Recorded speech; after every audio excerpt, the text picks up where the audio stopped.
Menurut pasal 13 Undang-Undang Nomor 28 Tahun 2022 tentang bangunan gedung, menyatakan bahwa sebuah bangunan harus memiliki persyaratan berupa jarak bebas bangunan, termasuk garis sempada bangunan atau GSB, dan juga garis sempadan jalan atau GSJ. Hal ini menjadi dasar Dinas Penataan Ruang Kota Makassar melakukan penyegelan di salah satu bangunan di Jalan Perintis Kemerdekaan yang dinilai melanggar peraturan garis sempadan jalan.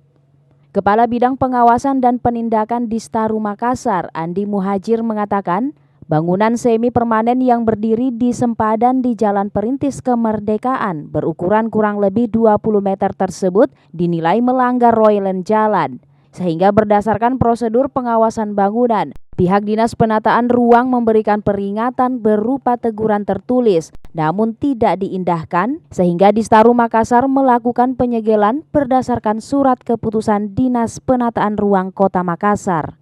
Hari ini kami melakukan penyegelan di Jalan Perintis Kemerdekaan di Kelurahan Kapasa, dan di mana bangunan ini sudah melanggar GSB, garis sempadan.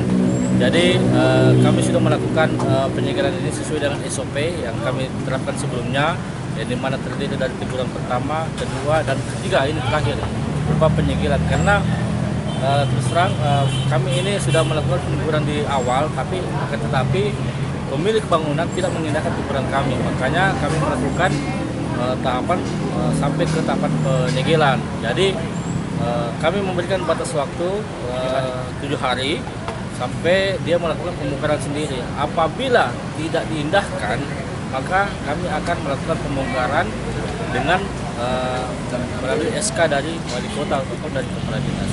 Kabid Pengawasan dan Penindakan Distaru Makassar juga menambahkan, hingga saat ini belum ada konfirmasi dari pihak pemilik bangunan, sehingga Distaru Makassar memberi tenggak waktu 7 hari setelah dilakukan penyegelan bangunan. Jika tidak diindahkan, maka bangunan yang rencananya akan dijadikan wisata kuliner akan dibongkar paksa. Ira, Fajar TV dan Fajar Radio melaporkan.